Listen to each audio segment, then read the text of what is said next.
এখন আপনাদের সামনে গুরুত্বপূর্ণ বক্তব্য রাখবেন জনদুর্ভোগ পার্টির চেয়ারম্যান, জনদরদী জননেতা জনাব মইনুল দেওয়ান।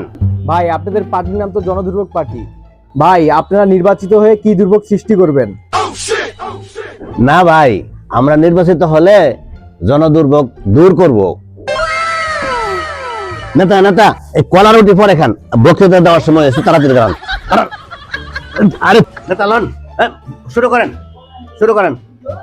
আসসালামু আলাইকুম প্রিয় সাংবাদিক ভাইরা, আপনারা জানেন যে আমি পূর্বে রাষ্ট্রপতি নির্বাচন করেছিলাম, কিন্তু আমাকে করতে দেওয়া হয়নি।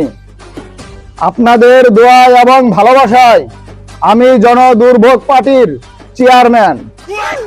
আপনাদের দোয়া এবং ভালোবাসায় এবার আমি প্রধানমন্ত্রী নির্বাচন করতেছি।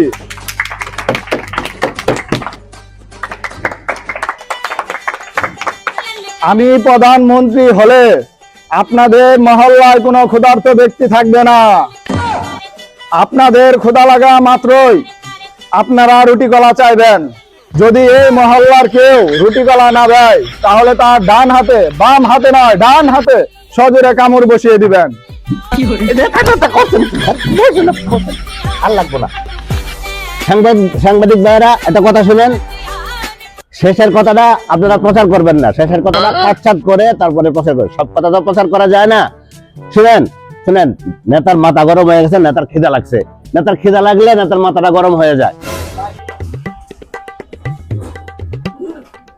আসসালামু আলাইকুম ভাই। আপনি তো চিনলাম না, আপনি কেটা? ভাই, আমার চিনতে পারেন নাই? আমি আম পার্টির চেয়ারম্যান। আমবারেক আপনি? আমবারেক। ও কইবেন না, মুখে মাস্ক পরে রাখছেন যে, এই জন্য তো আমি আপনারা চিনতে পারি নাই। ভাই, প্রবাসের দুই সাংবাদিক আমার পিছন লাগছে, আমি তো আমবারেক। ওরা আমার ঘটনাগুলো বাংলাদেশের জনগণকে জানাই দিছে যে কোনো সময় আমি মাইর খাইতে পারি মাস্ক খোলা থাকলে। এই জন্য আমি ভয়ে মাস্ক লাগাই রাখি। আসেন নেতার সাথে পরিচয় হন, নেতার সাথে পরিচয় হন। নেতা নেতা, আমি আমবারেক, আম পার্টির চেয়ারম্যান। আমার জন্য কি আম নিয়ে আসছেন? নেতা, আম তো আনি না, এখন তো আমের সিজন না। আমের সিজন আসলে আমি আপনার জন্য আম নিয়ে আসবো, আপনার বাসায় পাঠাই দিব। আম আনুনি তাহলে?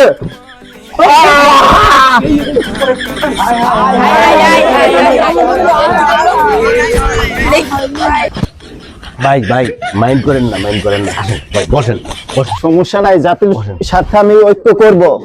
নেতায় কামড় দিচ্ছে, আমার কোনো সমস্যা নাই। বসেন। আপনারা বসেন বসেন, বিষয়টা আমরা দেখতেছি। সমস্যা নাই, জাতির সাথে আমরা ঐক্য করব, কিন্তু আমার একটা শর্ত আছে। কি শর্ত আবার? আমি যেহেতু দলের নিবন্ধন পাইছি, প্রধানমন্ত্রী আমি হব, আর রাষ্ট্রপতি হবে মইনুল দেওয়ান। আপনি তো জানেন নিবন্ধন পাওয়ার জন্য আমি কত কিছু করছি। ফুটপাতে পড়ে ছিলাম, মশার কামড় খাইছি।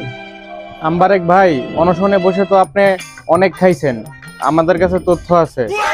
অনশনে বসে তো মানুষ উপাস থাকে। আপনার কাছে ভুল তথ্য আছে, অপোজিশন আমার নিয়ে ভুল তথ্য ছড়াইছে। জাতির যত দুর্ভোগ আছে আমরা শেষ করে ফেলি। ভাইয়া, হিরো যখন ভাই আসতেছে, তার সাথে নাকি এক মাতারি আছে, মাতারি নাকি তার পিএস।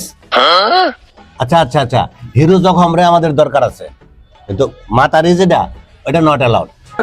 আচ্ছা আচ্ছা, ঠিক আছে। হিরো জখম ভাই, আপনি আসেন, মাতারি নট এলাও।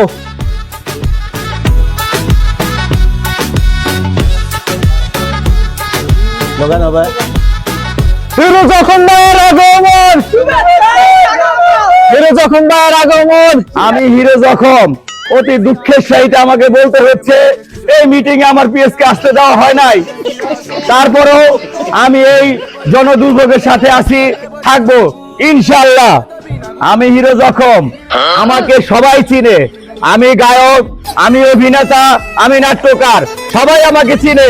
আপনারা যদি বলেন তাহলে আমি আপনাদের মাঝে একটি গান উপভোগ করতে পারি। আপনারা কি সবাই চান? তাহলে আমি গান গাইবো। না ভাই, শব্দ দূষণের দরকার নাই, আপনার গান শুনতে শুনতে ক্লান্ত হয়ে গেছি। না না, দরকার নাই, দরকার নাই, দরকার নাই। আমি কি তাহলে তোমাদের উদ্দেশ্যে কয়েকটা ডায়লগ বলতে পারি? দিচ্ছেন না না ভাই তাহলে কোনো দরকার নাই ভাই, তাহলে কোনো দরকার নাই। ভাই বসেন বসেন বসেন বসেন, জাতির সাথে আমাদের আলোচনা আছে ভাই, বসেন বসেন। আচ্ছা ঠিক আছে ঠিক আছে। হায় রে আমার পোলারে পাইছি রে। আরে স্মরণ করছি তোমাদের। আরে তোমাকে অনেক খুঁজছি আমি, তোমাকে পাই না। হায় রে এটা আমার আব্বা, এটা আমার আব্বা, আব্বা।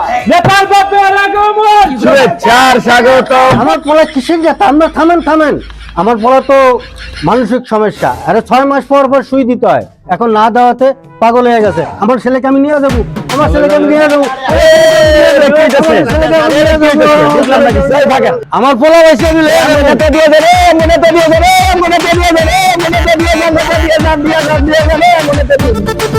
থামেন সাংবাদিক ভাইরা, কোনো চিন্তার কোনো কারণ নাই। আমরা আমাদের নেতারা ফিরে আনবো, আপনারা আমাদের সহযোগিতা করেন, ইনশাআল্লাহ আমরা নেতারা আনবো।